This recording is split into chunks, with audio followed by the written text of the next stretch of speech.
I'm at the gig, and you can see, you know, you're so busy making music that there's no time for any of the negative problems that might exist in your personal life or politically or whatever's going on in the news. It's like that all goes away.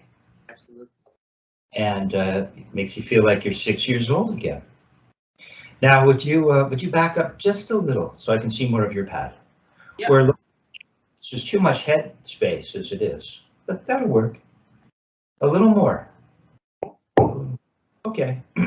I wish you could just lower the camera a little bit so that you were closer to me. Every little bit of intimacy helps so that it feels like we're in the same room. That's better. You can move a little closer. You can move the pad closer. More. You can come closer.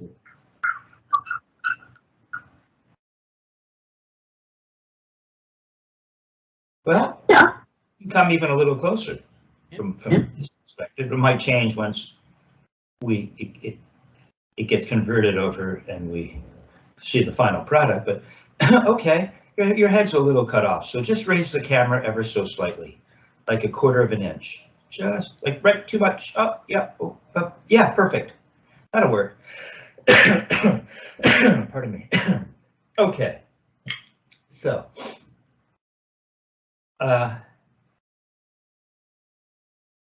we were looking at the Flam accent number 1. We're looking at Flam taps. And last lesson started off with, because you've had this ongoing kind of how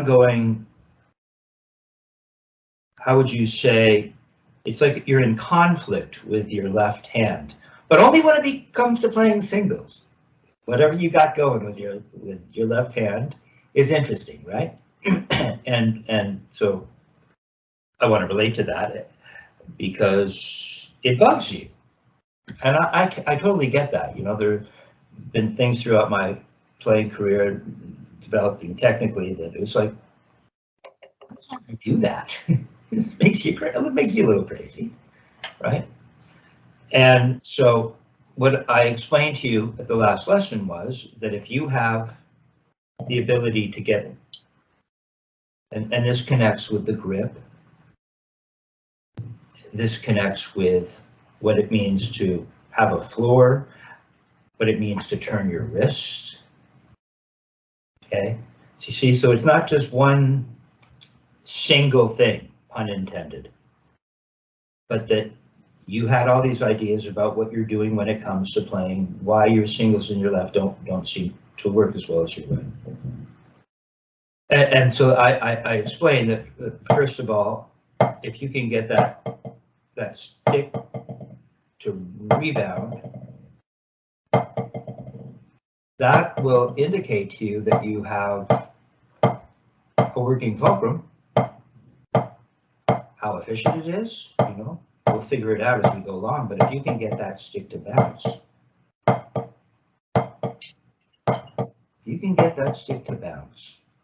that means that the fulcrum, you have some knowledge of the fulcrum, right?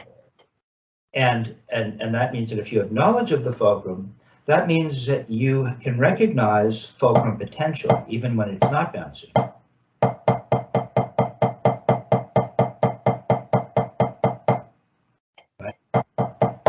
Because this should be able to turn into that.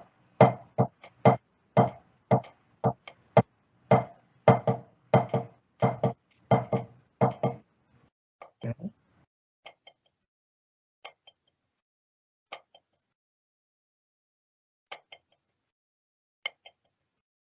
Now, what I don't want to see, and this is where it gets subtle, and this is something Richard Martinez helped me out with. This is something that seems like minutia, but it's not. When look how little my wrist moves after. you're doing this. And then you lift it up. Which probably means, what do you think that means, Raf? Means I'm bending my wrist more than I should. Maybe. So I'm doing like the push and pull sort of thing. See, you're in the right direction. It may be completely correct, but that wasn't quite the way I would explain it to help the student. It probably means, here's what it probably meant when I used to do that. It probably meant that I was doing something. The idea is to not do anything. I know that's frustrating to hear. It frustrated me. What do you mean I'm not what do you mean I'm doing something? Well, in this technique, there'll be telltale signs that you're doing something. You see, if you're getting lift, stay with me here. Just stay with me. You'll get further by listening than you will by. When it's time to put stick to pad, will. But so.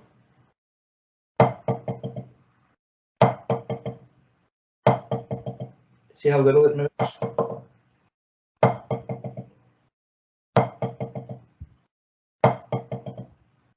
Okay. But if you're doing this, look how much it's moving. Yes. Well, what I was doing differently was opening my fingers a little, even a little bit. Go ahead and try it. Ah, now it makes sense to put stick to pad. Go ahead and open up your hand for fun. Yeah, it's already better. Yep. Now don't open up your hand. Just maintain a fulcrum. Don't turn less. Turn the same height. Maintain the experiment. See, it's better. Okay, now you're not doing something excessive, superfluous. You were moving more than you needed. And there's your proof in this technique. There are other techniques with, you're right, push, pull, all kinds of things. Okay, that was good. So, problem immediately solved. Right? And so we found the problem. We identified the problem. But how did that go? That's another Richard Martinez thing. Well, first we have to recognize the problem, and then we have to figure out solution to the problem, right? And then by figuring out the solution, we get resolution, identification, solution, resolution. Which that just happened, and look how fast it happened. Okay. Okay, so that should be able to turn into a single, right?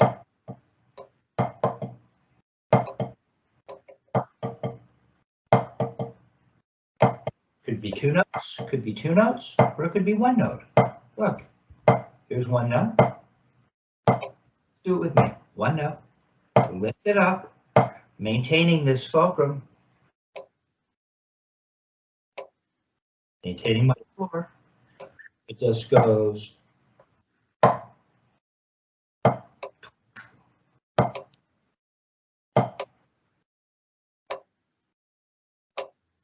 All I really feel is the impact somewhere in my 3-finger grip. You don't have to force it down, but there. Okay, now, with regards to the Flam tab,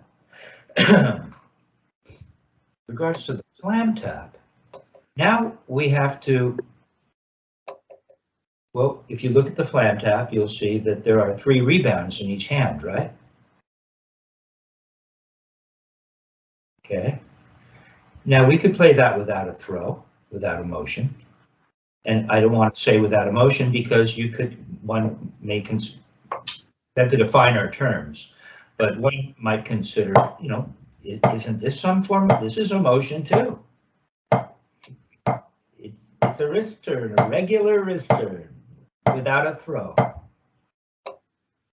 Okay. What we're talking about is the idea of actually making a throw. We're just talking about making a throw that would incorporate 3 rebounds. So first show me 3 rebounds just on by turning your wrist and allowing the stick to rock over the fulcrum, so you get 3 rebounds.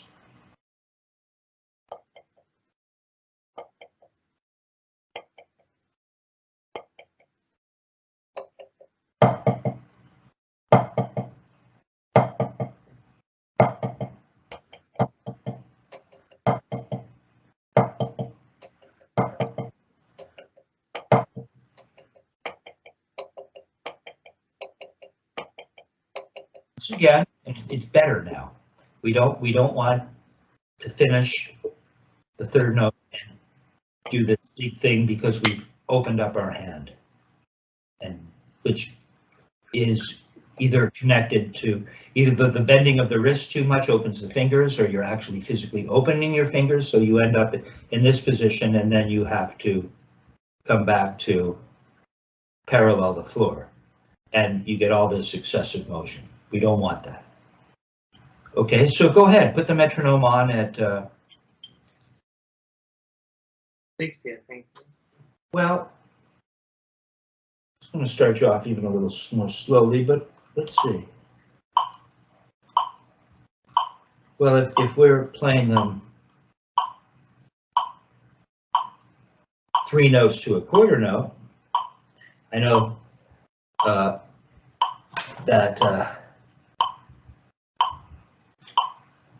they're written as 8th notes or as 16th notes. So we're playing them as 16th notes, so that might be a little fast. Why don't you put the metronome down at 40?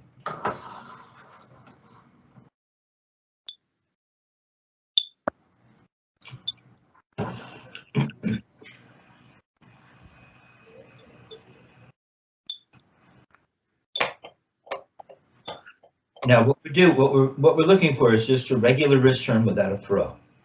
We're not there yet. We're not to the throw yet. Too slow. Try to get straight to the camera. So.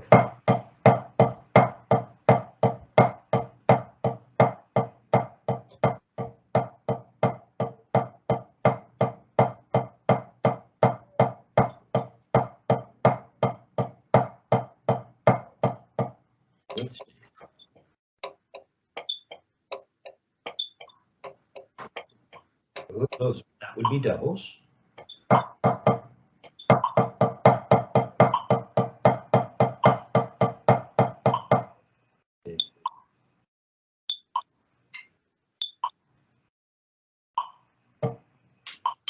It's too slow, I told you.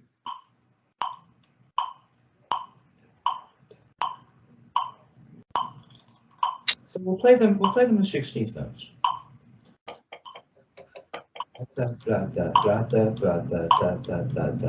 So put the metronome at 52. 40 might be a little slow. Oh,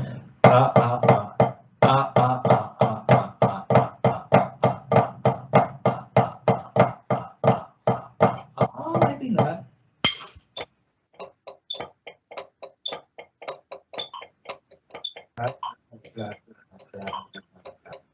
One, two, three, four, blah, blah, blah, blah. Go ahead and put the metronome at 40. Just see if it's possible. 40. Remember, rebounds as they get more slow can become more difficult.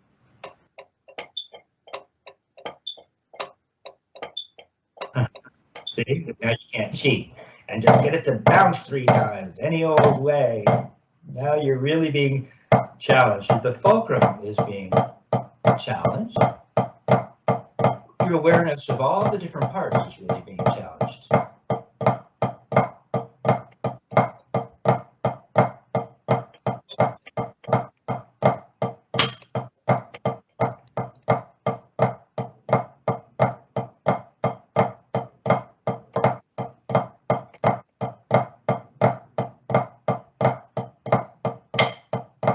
So it can be done.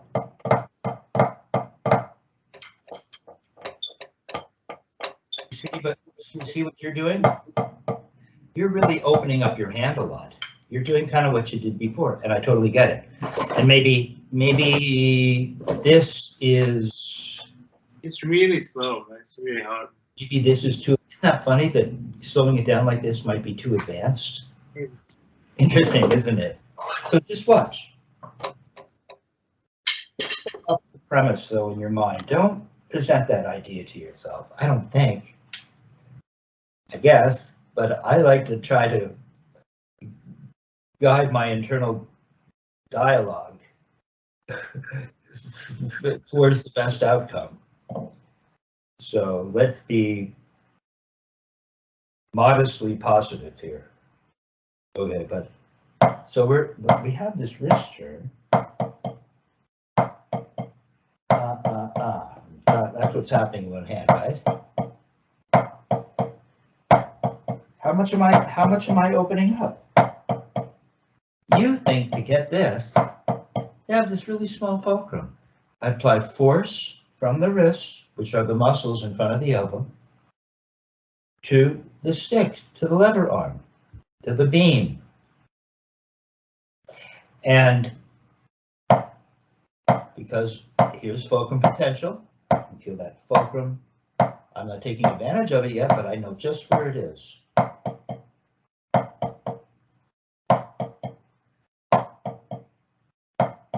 See, and here's what you're doing. Thinking that you need to do this. You don't. You do if you're going to hold the stick with all the fingers, maybe. But if you have this narrow fulcrum, you can hold on to it.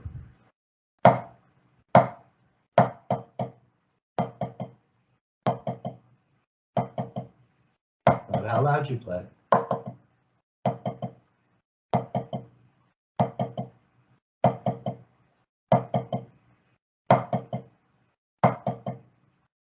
Okay? Give that a try. Think of it that way. See if that helps.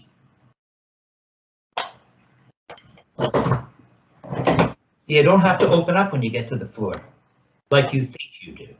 Whatever's happening is happening, because it is different than one note, isn't it? Bless you. Ah. Play one note. Play one note. Come on, hold on to that stick with your 3-finger grip, and it should just... Mine seems to die on the surface more quickly. Yeah, you can hold on with those three. Don't be overly tight. It's not a death grip, but we're holding the stick.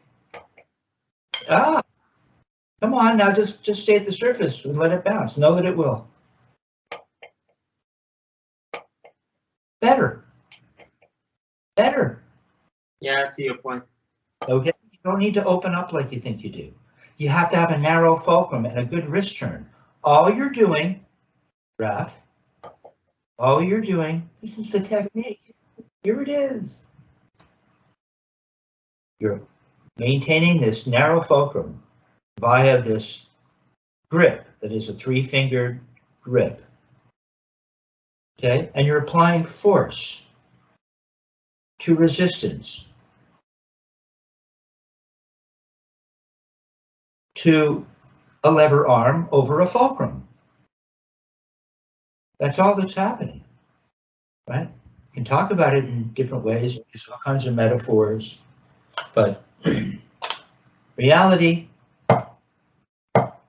that's all you're doing. And the idea is that if you leave this, stay with me, I'm not quite done. If you leave this grip alone with this narrow fulcrum and don't do anything, just simply know that by applying force to this lever arm, knowing that it's going to get to the surface, which also has force, and will send it back in the other direction, and you maintain this narrow fulcrum, it's going to send it over that fulcrum and it's going to rock. That's all you have to believe. That's it. Don't do anything. Just maintain this grip and do that. Now just ask for one note. It seems a little mysterious because for me, for years, it was like, well, don't I have to do something and you know that there's something happening, but it's almost unidentifiable.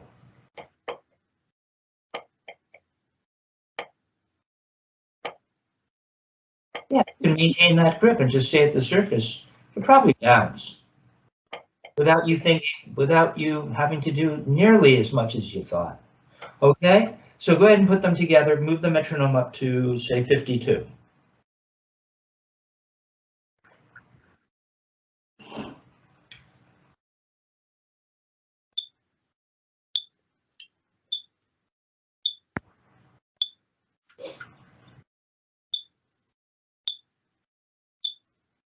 Just returns. Just a turn for 3 notes. Turn for 3 notes.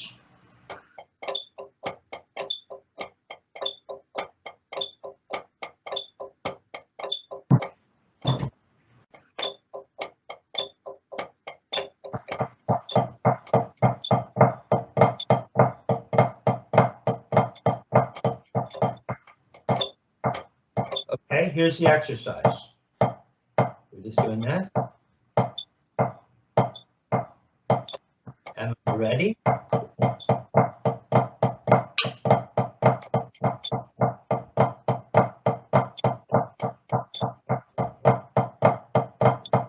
Give you 3 notes. Back to this. 6, 7, 8, 1, 2, 3, 4, 5, 6, 7, 8. Repeating.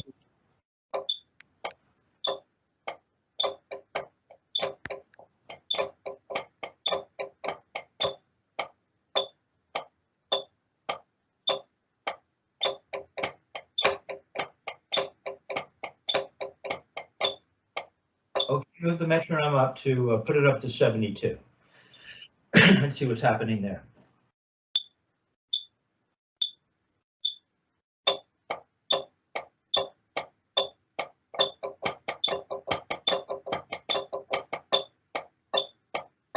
Raph, do me a favor. Move the left stick into the right hand and vice versa. Like this? Yeah, go and play again.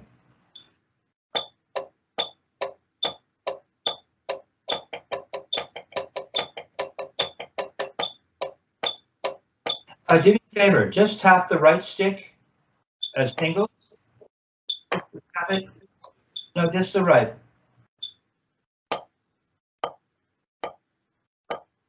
Okay, now put the other stick into the hand and let me hear it.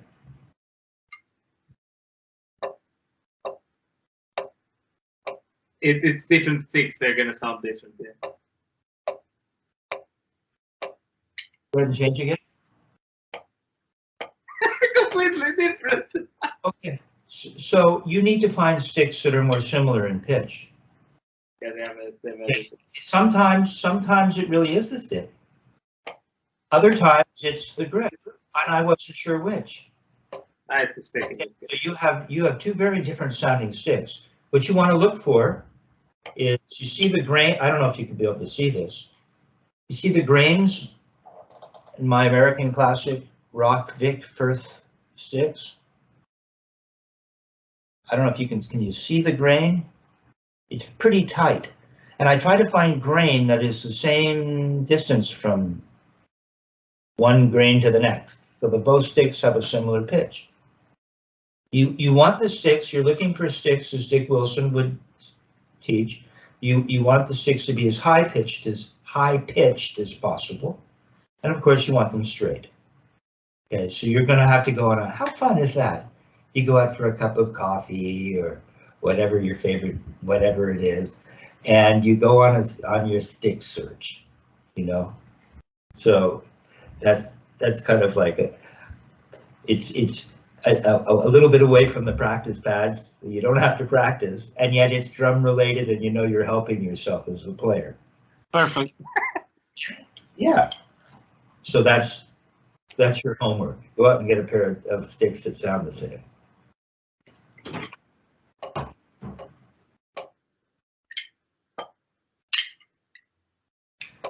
Okay, fun. Better? Yeah, look.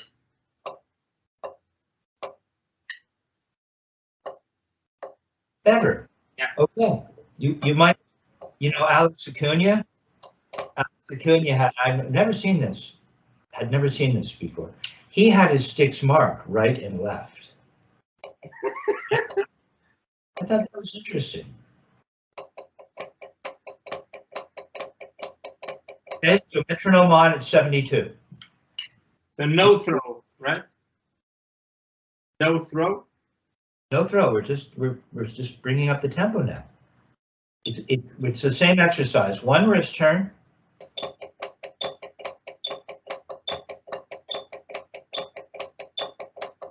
I want you to play 8 of these. I want you to play 8 of these.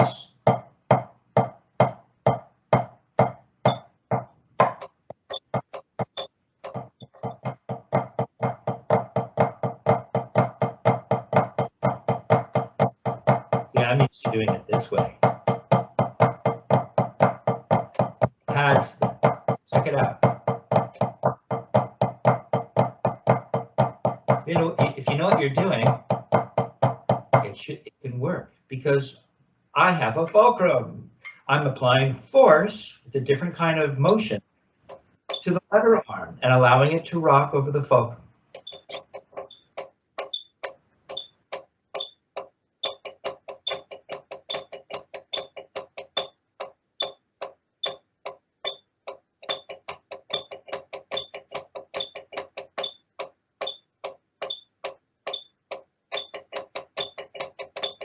Okay, the metronome to put it up to 92.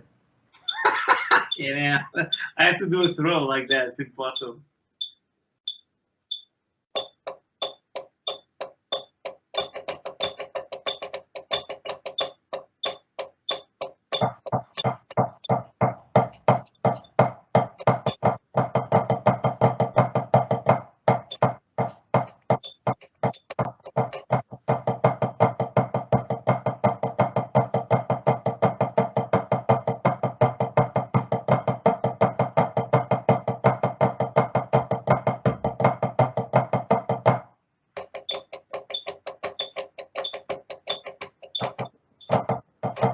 See what I'm still getting? What I'm still getting is when I watch you, and it is better.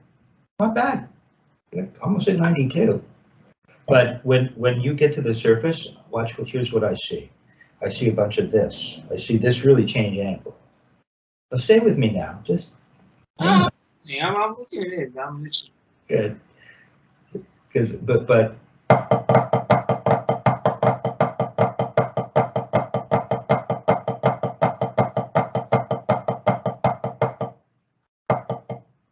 I don't want to see what I'm seeing. You're doing this, and I'm going.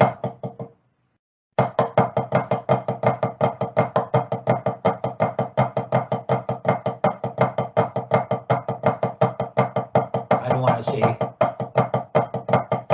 Spoils it. See, even here, it doesn't want to rebound as well. You think you're helping it rebound by doing this and giving it some room, perhaps, but it destroys the rebound. You're taking all the momentum away by opening your hand. Try it one more time. You don't need to open up your hand. You just need to maintain your 3-finger grip with a fulcrum. Better. Okay. Some more stuff done. Good. Okay. Metronome back down to, well, go ahead and put it at 40 again.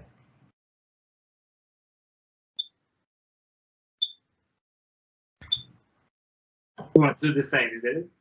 Well, what we're going to do now, in fact, turn the metronome off just for a moment, because now we're going to do a flam tap with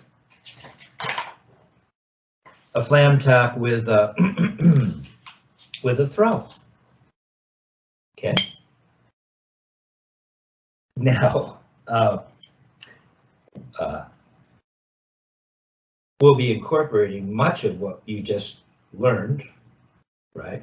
Some of which you didn't just learn today, but some of which you did learn today, right? You have to maintain this grip.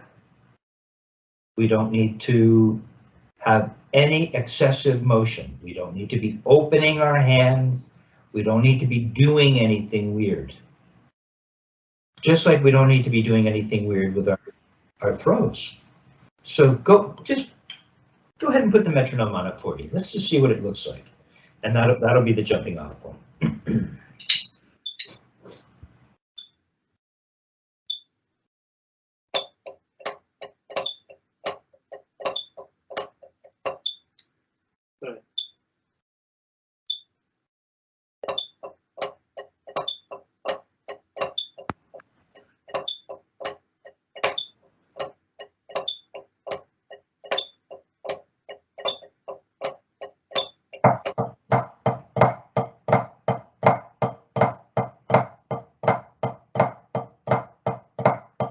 Watch, watch.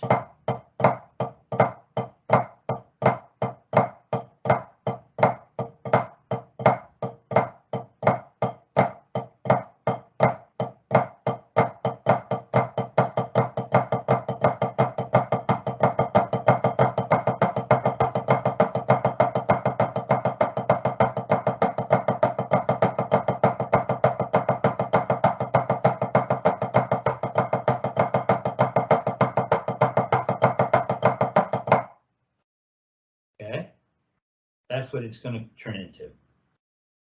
Okay, so yours wasn't happening, as you can tell.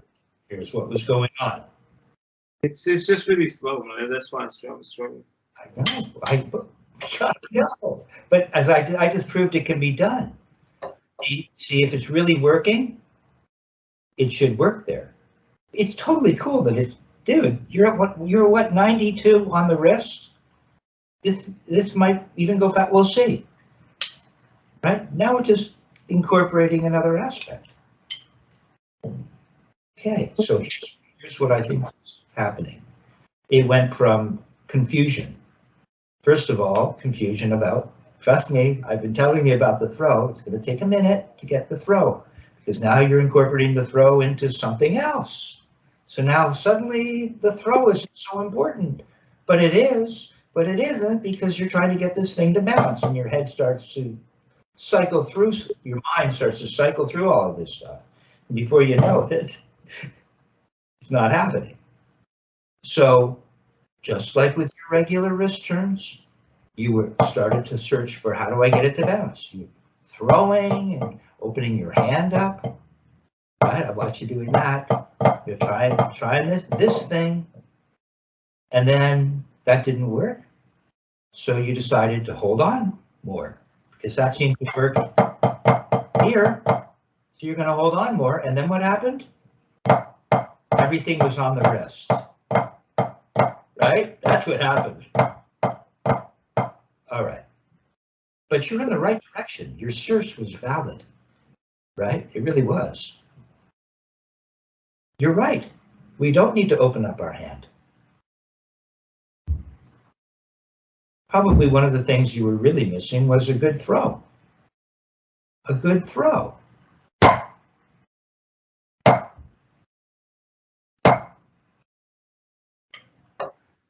So you're just going to come up, you're here, leaving the bead down, okay? And then you're going to turn. And when I say turn, I really want you to watch. Turn.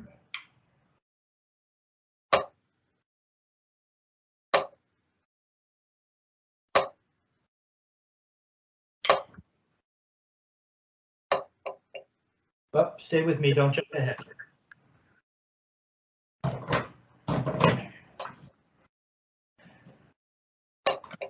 Do it like this. I want you to watch how this works. Here, right? See, as soon as I start to turn, my forearm begins its descent. Don't you see? By virtue of turning, the forearm comes down. I don't have to push it down. I just want to recognize that all I need to do is get to here and then turn. And if I really turn and leave this assembly alone, that forearm will do what it needs to do. You can't help but get back to where you started. Where else would it go if you leave everything alone and everything's being led by the wrist, so to speak? Okay, so it's gotten better.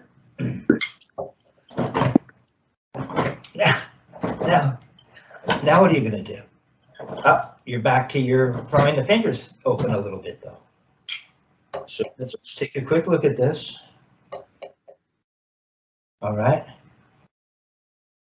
And to get it to rebound doesn't mean now you're gonna take what was a pretty good throw. Watch. And now you're gonna go nice and slow so that it'll rebound. And you're gonna get to the surface and you're gonna open your hand up. What we want to do is we want to maintain that throw.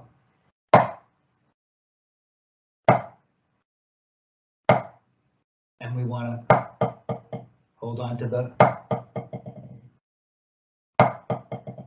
Let's do that. I just feel that if I do it like what you are saying, that the stick will want to rebound faster because there's more momentum to the throw. May or may not be true. We can find out later. Just do what I suggested for now.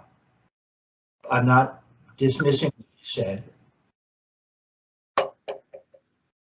but I think it took you off course with that interjection. Maybe. Watch. We have this. We have this, right?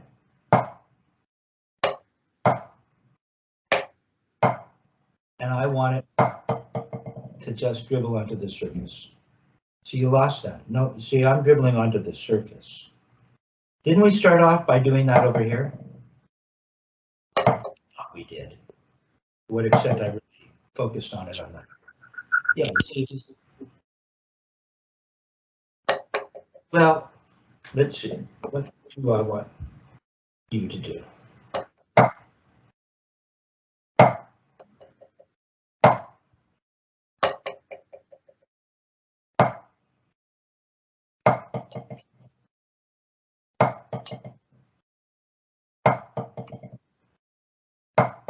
There it is.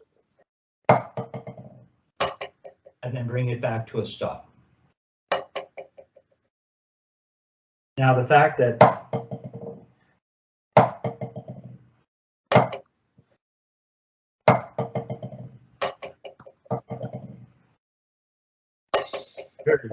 very little to bring it up. Because I open up my hand to any really noticeable degree.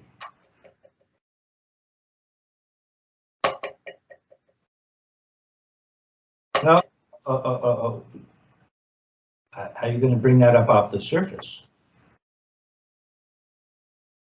Yeah, but just let it finish dribbling. Now bring it up. No, not that way.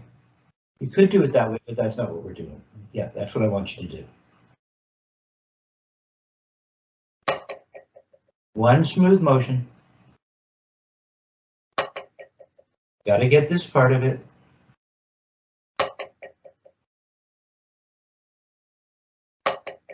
It's starting to kind of work, isn't it? Kind of bouncy. You're leading with your wrist. Your arm doesn't have to do much of anything. All you have to do is make that motion and maintain the grip and let it bounce. Okay, now give me 3 of those.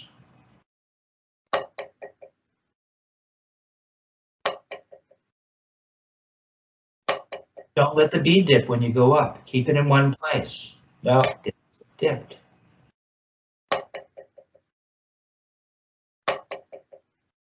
All right, do that in the other hand.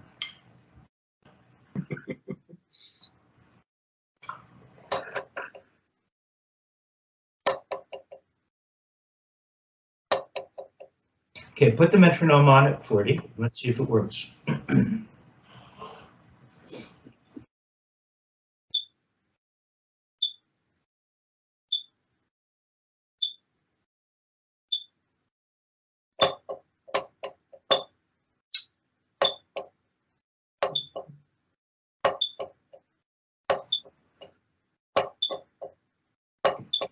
Almost. There it is.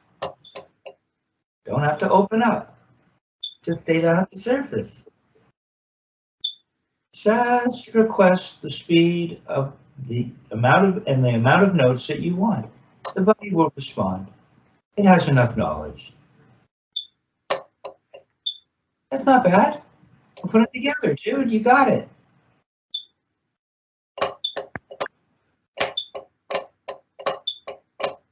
Gotta get that good throw in to get some momentum, don't you? Can't lose momentum. It's hard for, I know. Okay, I know I'm putting you through your paces. Put the metronome up to 52. It should become easier. That's seemingly counterintuitive, but in this case, speed is our friend.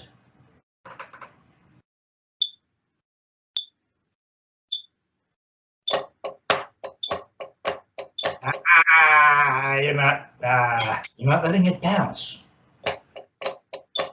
It's a little tricky for you. You got it with single hands. You really nicely too. So you can do it. I know. Stay calm. Easy does it. Let's just retool. All right. So you lost this. Just do this again. Do this again. You already have that. Notice, watch. When I get to the, no. I'm not throwing now. You were playing up to 92 from 40. That's all it is. Now you're going to make a throw before that. That's all it is.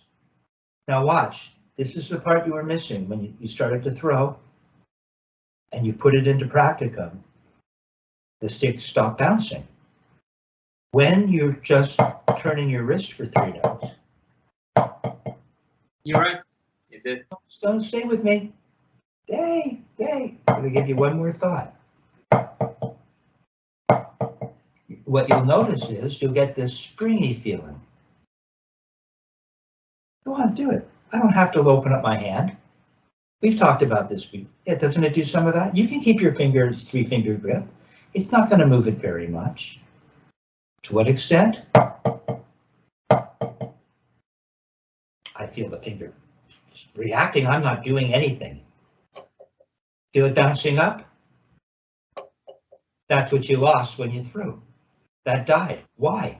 All you're doing is making a throw before that. Go on, make a throw. There. See, it still bounced up. Don't lose that. Try it again, 52. I don't know why it loses the rebound. Fuck. Starting to happen, Raph. And I think you know it. There it is. There it is. Just gotta, you don't have to do anything. Just make a throw. Left and down. There it is. Why are you doing individually, not together? Oh. Watch, do this. Part of it is probably the timing, which might be. So I'm going to give you the same exercise we did for the singles. We're turning once, check it out. Right? And then we turn that into threes.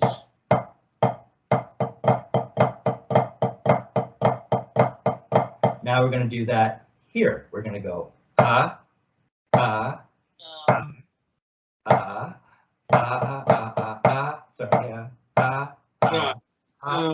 Yes.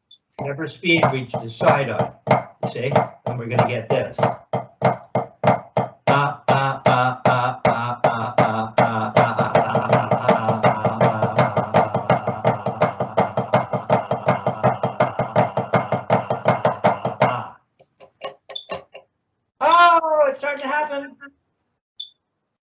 Let me just see the single.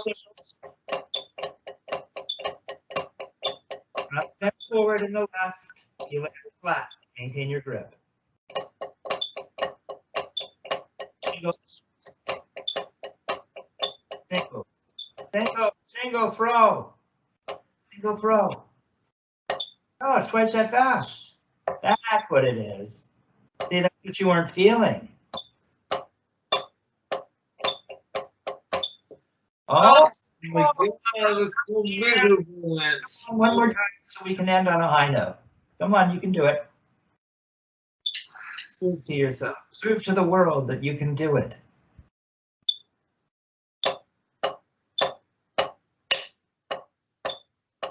Oh, consciousness, where's that fulcrum so it'll bounce when you get there?